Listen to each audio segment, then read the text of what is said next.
que vous allez bien. Je vous retrouve aujourd'hui pour une nouvelle vidéo un petit peu différente. Si vous me suivez un peu sur les réseaux sociaux, vous devez savoir que mon autre passion en dehors de la lecture sont les voyages. Et j'avais envie de vous proposer quelques petites vidéos qui vous parleraient de ces deux passions mélangées.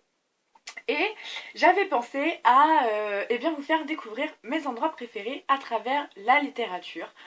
Et pour cette première vidéo sur le thème, c'est en Norvège que je vous emmène. D'ailleurs j'ai mis mon pull avec des rennes pour l'occasion. Alors c'est parti.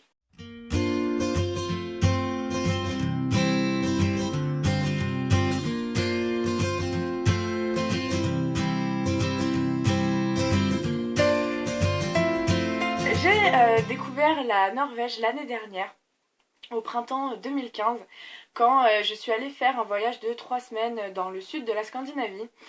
Et je suis tombée complètement amoureuse de ce pays.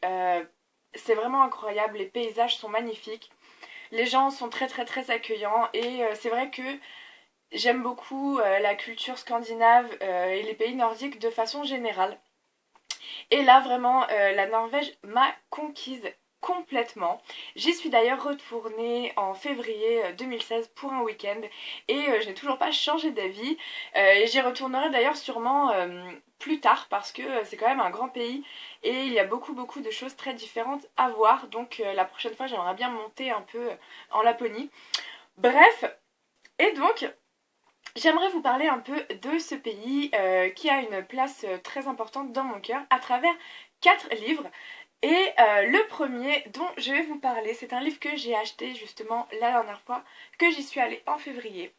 Il s'agit de Norwegian Folk Tales de Peter Asbjørnsen et Jørgen Moe, je pense. C'est ça. Alors vous voyez pas très bien la couverture à cause de la lumière, je suis désolée. Mais c'est un petit livre qui a été édité par une maison d'édition norvégienne. Et cette collection en fait s'appelle Norwegian Heritage. Donc c'est une petite collection de livres qui, comme son nom l'indique, font passer l'héritage culturel norvégien à travers des œuvres littéraires. Et celui-là, donc comme son nom l'indique aussi, c'est un petit livre de contes folkloriques du pays. Alors j'aime toujours assez lire des contes et des mythes et des légendes, puisque je trouve que ça donne une bonne idée d'une culture, d'une population. Et j'ai été très contente de découvrir ces petits contes. C'est assez surprenant, ça ne ressemble pas beaucoup aux contes européens ou autres que j'ai eu l'habitude de lire. On trouve beaucoup étonnamment de violence dans ces contes. J'ai été assez surprise parce que c'est vrai que d'habitude quand on pense conte, on pense histoire qu'on raconte aux enfants, etc. Et là c'est pas rare dans ces histoires qu'on voit des gens se faire assassiner assez cruellement. Les détails sont pas épargnés, donc c'est un peu surprenant au milieu de l'histoire. On trouve aussi évidemment beaucoup de trolls puisque ce sont les créatures folkloriques typiques de la Norvège.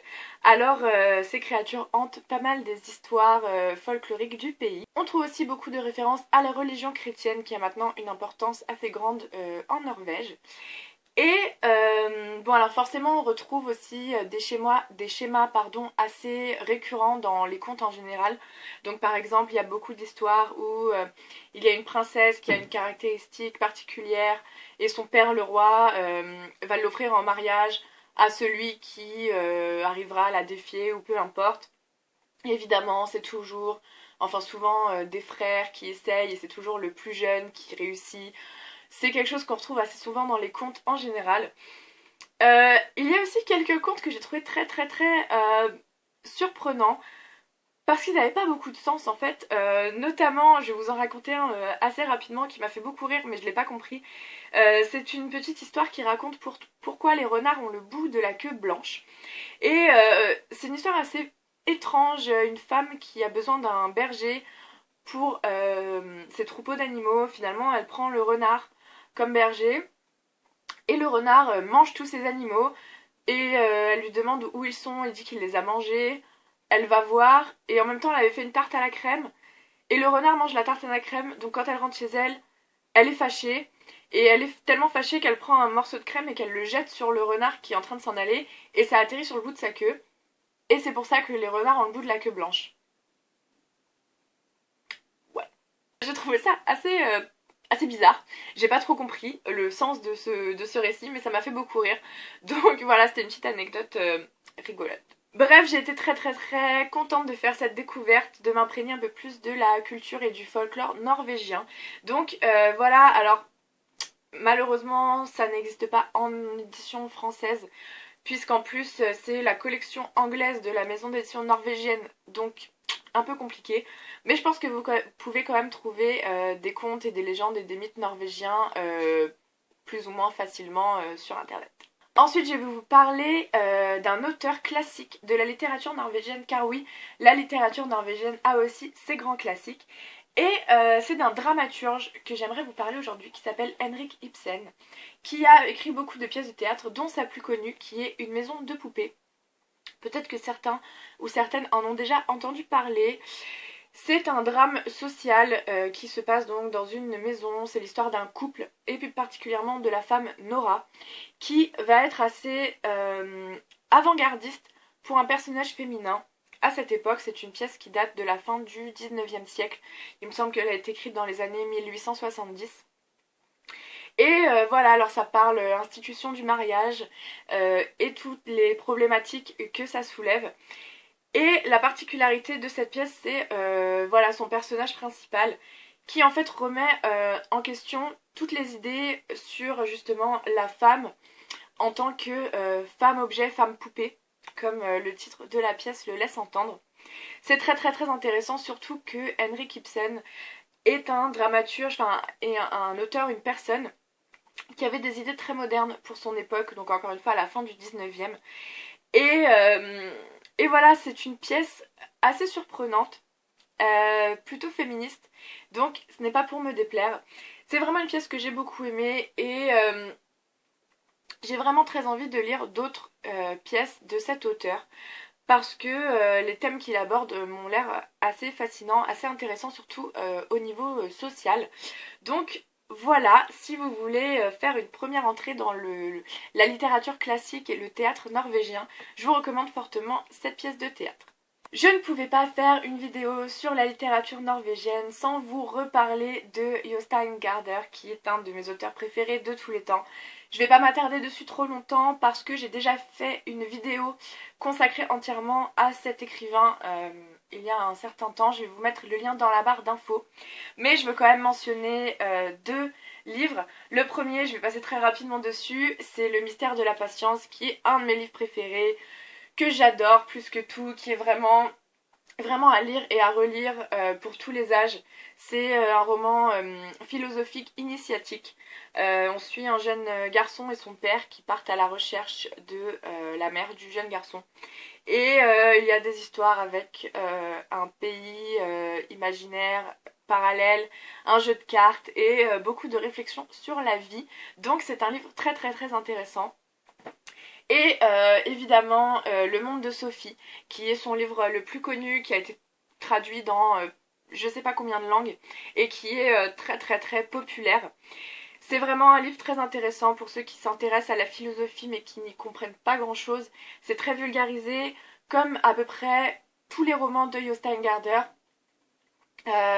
Il fait beaucoup de vulgarisation philosophique, pardon. Et c'est très abordable. Donc voilà, je vous recommande aussi fortement Le monde de Sophie. Mais plus généralement, je vous recommande tous les livres de Gaarder parce que c'est vraiment un auteur très intéressant, qui écrit très bien et voilà, c'est génial, lisez. Et enfin, je vais vous présenter un livre contemporain. Il s'agit de La Terre des mensonges d'Anne B. Ragde, qui est le premier tome de sa trilogie norvégienne. Alors dans ce roman, on rencontre trois frères que tout oppose, qui ne se sont pas parlé depuis des dizaines d'années, et qui se retrouvent dans la ferme familiale suite au décès de leur mère, et qui ont beaucoup de choses à se dire. Surtout que ils vont découvrir un secret familial assez gros et assez surprenant.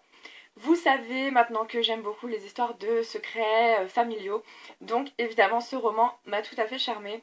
Ce que j'ai vraiment beaucoup aimé aussi dans ce livre, à part l'intrigue principale et les personnages, c'est que On est complètement plongé au cœur de la Norvège, de la campagne norvégienne. Ça se passe, il me semble, à côté de Trondheim, qui est une ville dans le nord de la Norvège.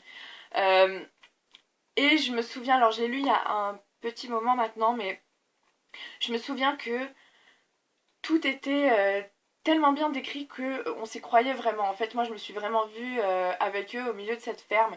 Les paysages sont très bien décrits, toute l'ambiance. Euh, voilà, c'est vraiment un vrai voyage au cœur de la Norvège. Et c'était très très très intéressant. J'ai beaucoup aussi aimé les personnages. Ils sont tous très différents. Euh, il y a l'aîné qui s'appelle Thor, je crois. Il s'appelle Thor et c'est un fermier, lui, qui est très carré, très droit, voilà, qui s'occupe de ses animaux, qui est à fond dans ses animaux. Il y a le second qui s'appelle, je ne sais plus comment du tout, qui lui est très religieux et s'occupe d'une entreprise de pompes funèbres. Et le dernier qui s'appelle Erland, je crois, est parti s'installer à la ville avec un homme et ils sont décorateurs d'intérieur, je crois. Donc tous, enfin ces trois frères sont complètement opposés et ne se sont pas parlé depuis très longtemps. Et évidemment leur réunion va être assez électrique. Et voilà, ça se passe beaucoup à l'intérieur.